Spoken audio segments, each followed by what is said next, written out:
Hola, ¿cómo están? Bienvenidos al capítulo 12 de Pensar la imagen. Esta vez el tema que vamos a discutir hoy es la imagen inclusiva. ¿Existe una imagen inclusiva?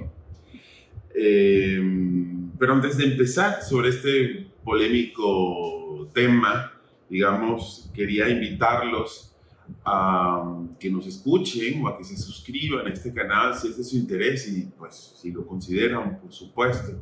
Me encantaría poderlos tener más de cerca para poder intercambiar ideas, intercambiar opiniones y que además podamos intercambiar esa información lo más rápido posible. Cuando estamos suscritos, nos llega inmediatamente cuando un nuevo capítulo ha comenzado.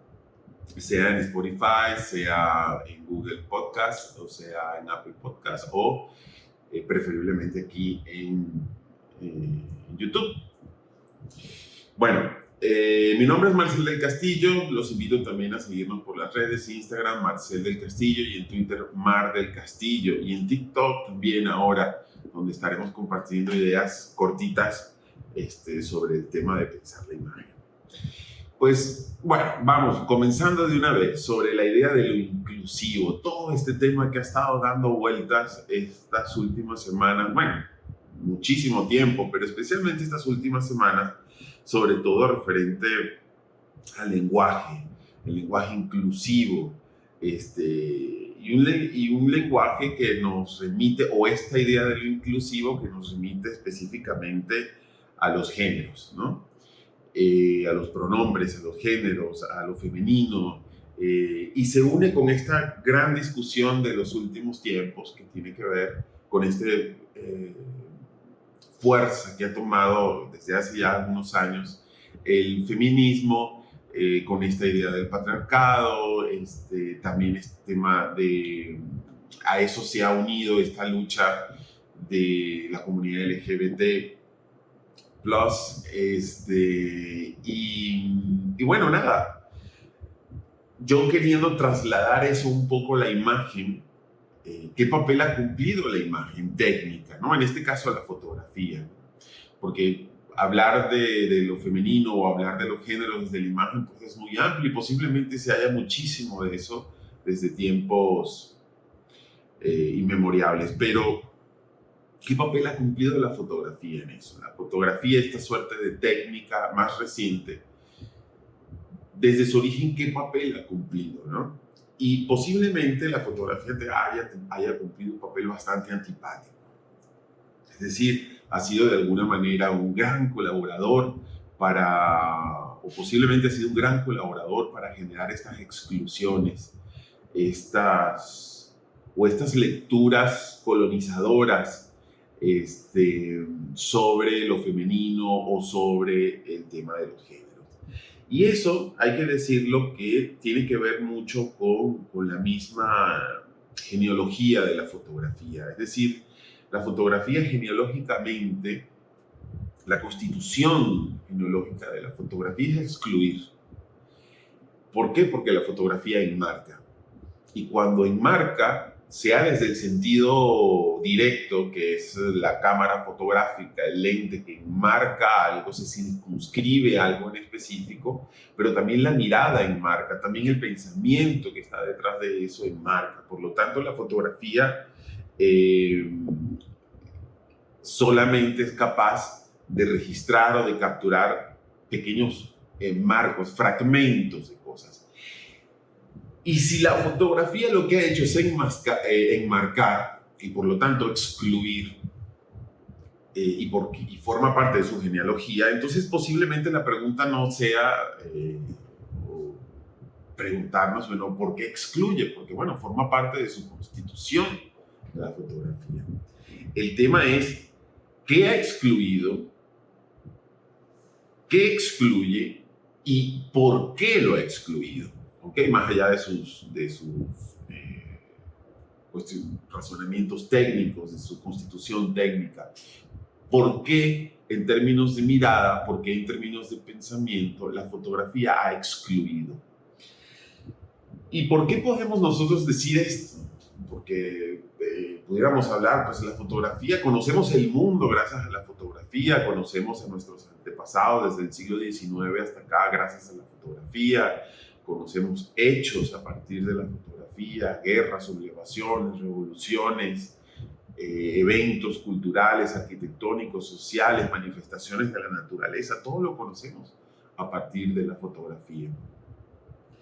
Pero justamente por eso está la mirada crítica. Todo eso que conocemos de la fotografía o que conocemos a partir de lo fotográfico, el primer cuestionamiento es entender que eso ha sido tan solo una parte, es decir, que por fuera de la fotografía nos ha quedado todo un mundo, toda una vida por conocer.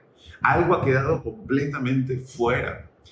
Entonces, cuando nosotros vemos una fotografía hoy día, sea de archivo, sea una presente, no solamente debemos leer lo que está dentro de esa fotografía, lo que acontece, que es lo importante, digamos, porque lo que acontece dentro de la fotografía, pues es la intención de un autor que nos está diciendo algo, y también nosotros estamos haciendo una lectura con el background que tenemos, pero también debemos pensar qué ha excluido esa imagen, qué ha quedado por fuera de esa imagen. Y muchas veces la fotografía habla también de lo que ha dejado por fuera, de lo que no aparece en la imagen, de lo que queda al margen.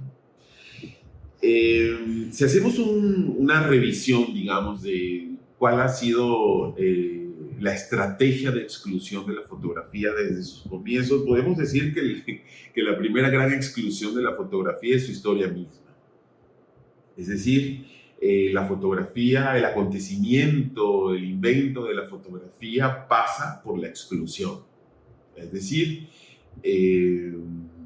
se asume históricamente el invento de la fotografía, el daguerrotipo, etcétera, pues porque sucede en Francia, porque sucede, digamos, a pocas cuadras de las academias, en un momento en que las academias y en Francia pues era el centro del conocimiento occidental, o donde se generaban todos estos temas que hoy día pues permean en toda nuestra cultura y en todo nuestro actual. Es decir, que desde su origen, desde el registro del invento de la fotografía, ya la fotografía dejaba por fuera un montón de cosas, ¿no? En el registro de la historia tenemos, aunque ya en los últimos años ya se ha hablado muchísimo de Hércules Florence, quien, aunque también era francés, se ubicaba en Brasil y también había conseguido fijar una imagen, pero queda por fuera de la historia. Es decir, la fotografía, al igual que la historia, habría que decirlo, enmarca, ¿no? Y deja por fuera muchísimas cosas. Y habría que pensar por qué se queda lo que se queda, por qué se incluye lo que se incluye y por qué se excluye lo que se excluye. Eso de alguna manera es el cuestionamiento al que yo quiero llegar hoy. Es decir, que la imagen no tiene la posibilidad de incluir, de ser inclusiva, no la tiene, porque eso es otro imposible de la fotografía, porque su genealogía es enmarcar, su genealogía es excluir. Y cuando hablamos de estas exclusiones, también podemos decir que durante todo el desarrollo de la fotografía, especialmente a lo largo del siglo XX, la fotografía fue impresionantemente excluyente. ¿Por qué? Porque además tenía una práctica colonizadora, una práctica que se imponía, miradas, pensamientos que se imponían sobre los otros, exotizando al otro, espectacularizando al otro, y dejando por fuera aquello que no consideraban tan exótico, aquello que no consideraban tan espectacular. Si la fotografía tiene esa genealogía, digamos, de enmarcar y de excluir, y además desde su origen fue una gran excluyente, pues ¿qué queda para todo lo demás? Pudiéramos hacer un breve recuento de cómo la fotografía ha jugado un papel importante en la exclusión clasista, en la exclusión racista también. Susan Sontag, en su libro sobre la fotografía, menciona de manera clara cómo estos fotógrafos que se autodenominaban documentalistas en el siglo XX, a los que pues identificaba como burgueses, a los que solo les interesaban las grandes miserias del mundo y las grandes riquezas del mundo, es decir, todo aquello que pudiera ser exótico, todo aquello que pudiera ser espectacular. El mismo Walter Benjamin decía en algún momento que la fotografía tenía esa triste cualidad de convertir la pobreza más abyecta en belleza. Y eso, digamos, lo que nos permite ver es que toda la fotografía del siglo XX, o casi toda la fotografía del XX, o casi toda la fotografía del siglo XX que ha sido coleccionada, almacenada y archivada, es decir, entendiendo que por fuera ha quedado un montón de imágenes que no conocemos y que posiblemente ya no conozcamos, que la mirada de la fotografía es clasista. Por lo menos la mirada del siglo XX es una mirada muy clasista y también racista. Idurre Alonso, curadora de fotografía, una de las curadoras de fotografía del Museo Getty de Los Ángeles, en una conferencia aquí en la ciudad de Monterrey, mostraba cómo el museo, que tiene una de las colecciones más importantes de la fotografía del siglo XIX y XX de la Argentina, cómo durante décadas esos archivos solo registran personas de tez blanca en la piel. Es decir, que si se reconstruye la historia de la Argentina a partir de las imágenes, a partir de su archivo fotográfico, pues en la Argentina no existían ni personas de los pueblos originarios, ni personas de otra tez, otro color de piel, todos estos esclavos que vinieron de África y que se mezclaron, pareciera que no hubieran existido nunca si estuviéramos reconstruyendo la historia solamente a partir de la fotografía. Pero la fotografía también ha cumplido un papel de exclusividad o de exclusión frente al patriarcado, ¿no? Ha sido patriarcal la fotografía. Cuando nosotros vemos la revisión histórica, siempre la vemos a partir de los ojos del hombre y siempre vemos que los grandes íconos maestros de la fotografía pues son hombres, y se ha dejado por fuera, o ha costado muchísimo más acercarse a la mujer, acercarse a la producción de la mujer. Incluso es bien interesante el caso de Vivian Maier, porque pareciera su propia invisibilidad, digamos, como autora, porque no tenía esas intenciones, pareciera que revela justamente esa invisibilidad por la que atravesaba la producción fotográfica de la mujer, ¿no? Y ni hablar de otros autores, ¿no? Hay un autor en Estados Unidos, Belloc, que él fotografiaba, un autor que prácticamente quedó por fuera de la historia de la fotografía, rescatado muchísimos años después por otro fotógrafo, por Freelander. Belloc era una persona que vivía, digamos, en los suburbios pobres y sórdidos en Estados Unidos, de las ciudades en Estados Unidos, y pues lo que hacía era retratar, convivía con prostitutas, digamos, con toda esa miseria humana que acontecía en Estados Unidos producto de la Gran Depresión económica. Y su fotografía pues no había quedado totalmente excluida. Él de alguna manera rescataba a esos excluidos, aunque irónicamente después él mismo intervenía en las fotografías y las tachaba todas, como para que no fueran identificados los personajes, en un gesto, en una pulsión violenta que para mí revelaba justamente, o la lectura a la que le doy era una manifestación de lo extraño, ¿no? Y cómo lo extraño era excluido. Luego tenemos, por supuesto, la exclusión política, ¿no? De cómo una vez la fotografía es tomada por el poder político, ya desde los años 20, 30, pues la fotografía funciona como propaganda, ¿no?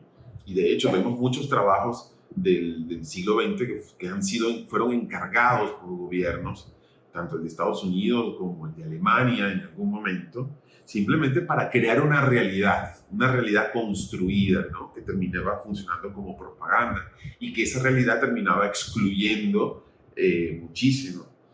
Tenemos también la exclusión disidente o la exclusión de ruptura, todas aquellas imágenes que plantean no solamente una ruptura en cuanto a lo formal de la fotografía, sino en cuanto a los temas, en cuanto a lo que se habla. Si hoy día, por ejemplo, el gran centro de distribución de imagen son las redes sociales se manejan bajo un consejo moral eh, que censura, es decir, que excluye muchísimas imágenes que abordan temas complicados. El tema del pezón en la fotografía, por ejemplo, digamos, es como el icono de cómo la gran maquinaria de distribución de imágenes, de fotografías hoy día, que son las redes sociales, también funcionan como una gran máquina de censura, como una gran máquina de exclusión. Y por último también tenemos, donde las redes juegan un papel importante, la exclusión de lo que yo llamaría, o lo que Jung llama en algún momento la hiperpositividad. Es decir, este fenómeno social que vivimos hoy día de hiperpositividad y que se manifiesta a través de las redes sociales, de esta gran maquinaria de distribución, también es excluyente, porque es un fenómeno psíquico-tecnológico o psicotecnológico, por decirlo de alguna manera, que excluye todo aquello que no apunte a esa hiperpositividad. Es decir, todo lo crítico, toda esa negatividad tan necesaria para confrontar nuestras ideas queda excluida o queda relegada a lo mínimo, es censurada también.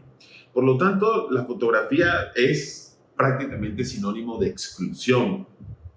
Y hay que entender también que esa exclusión no se manifiesta solamente con el silencio, con el vacío, con la marginación de la imagen, pero sino también se manifiesta, como diría Sontag o Benjamin, se manifiesta cuando dentro de la fotografía la manera en cómo representamos al otro, en este caso, por ejemplo, a las comunidades LGBT o a ciertas comunidades de otras religiones o de otras maneras de ver el mundo, de otra piel o de otras costumbres, etcétera.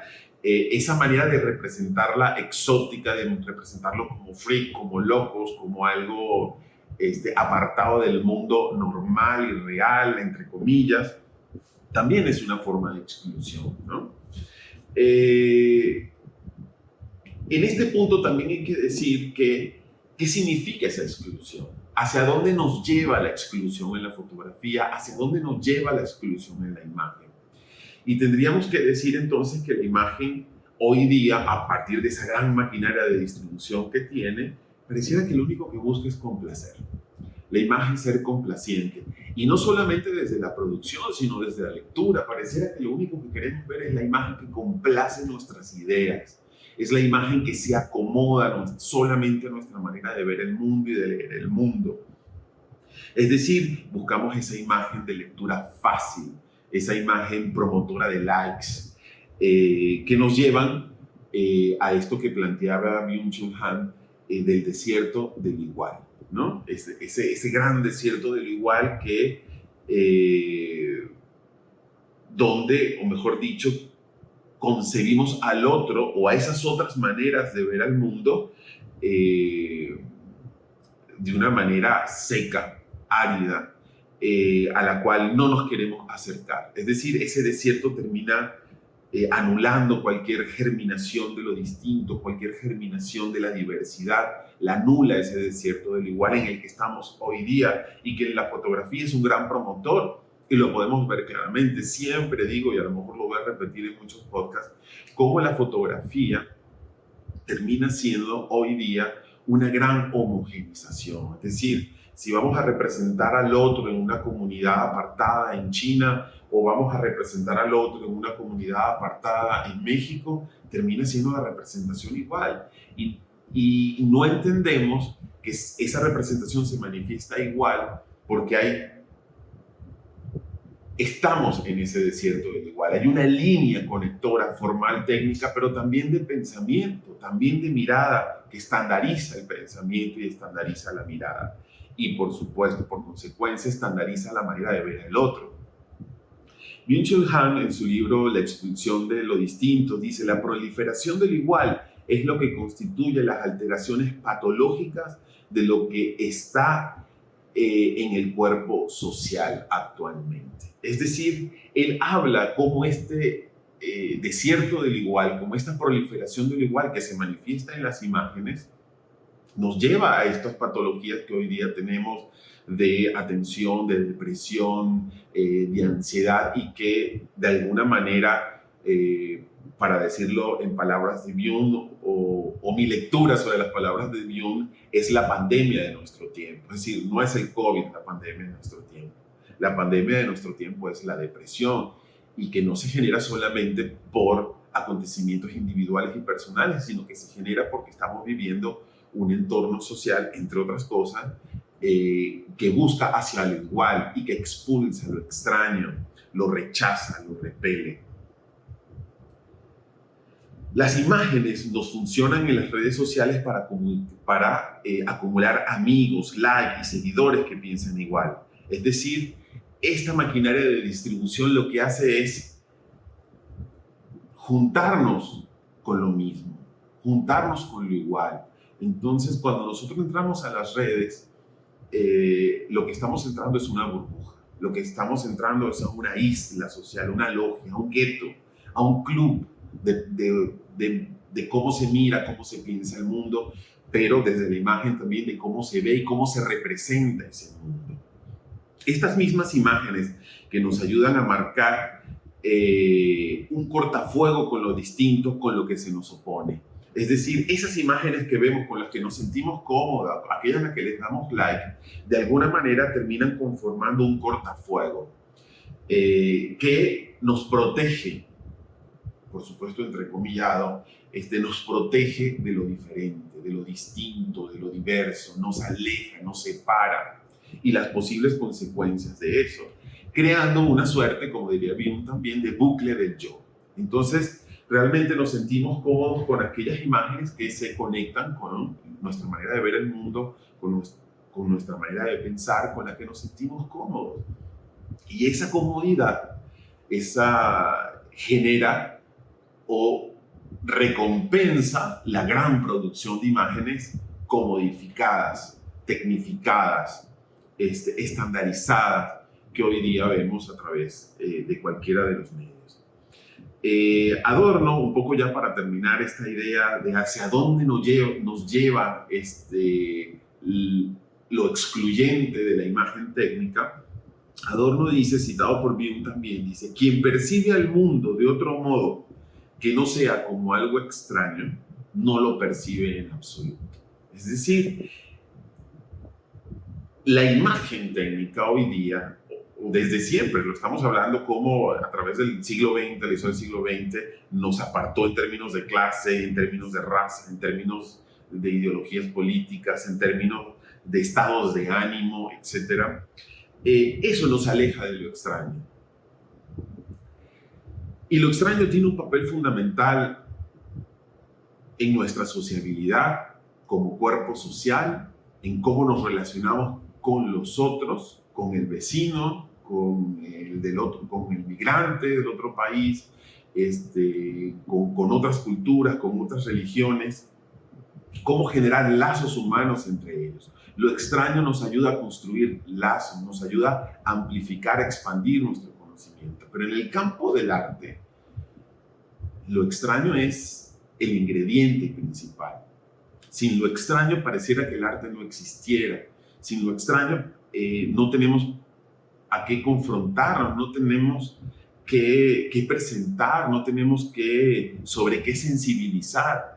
Y en ese punto es donde el arte, me parece, y la fotografía juega un papel fundamental, o podría jugar un papel fundamental, que es esa suerte de soldadura de estaño que tienen las tarjetas electrónicas, que unen los circuitos, que unen los cables, extraños entre sí porque tienen funciones diferentes. Entonces, ese estaño que une eso, ese pudiera ser el papel, ha sido el papel del arte, pero pareciera que ese papel se va perdiendo en función de lo igual, en función de lo cómodo, en función de la estandarización, en función de la hiperpositividad, en función de irnos cercando cada vez más en las burbujas sociales en las que habitamos y de las cuales no queremos salir. Bueno, hasta aquí llega el capítulo 12 de Pensar la imagen inclusiva. exclusiva. Los invito nuevamente a suscribirse al canal. Gracias por la atención, gracias por sus comentarios. Aquí seguiremos generando contenido, porque pensar la imagen me parece que es algo inagotable. Pensar en esas imposibilidades de la imagen técnica, tanto la fotográfica como la cinematográfica, creo que es algo urgente, es algo que merece ser pensado todos los días porque estamos sometidos a las imágenes todos los días. Muchísimas gracias y nos vemos pronto.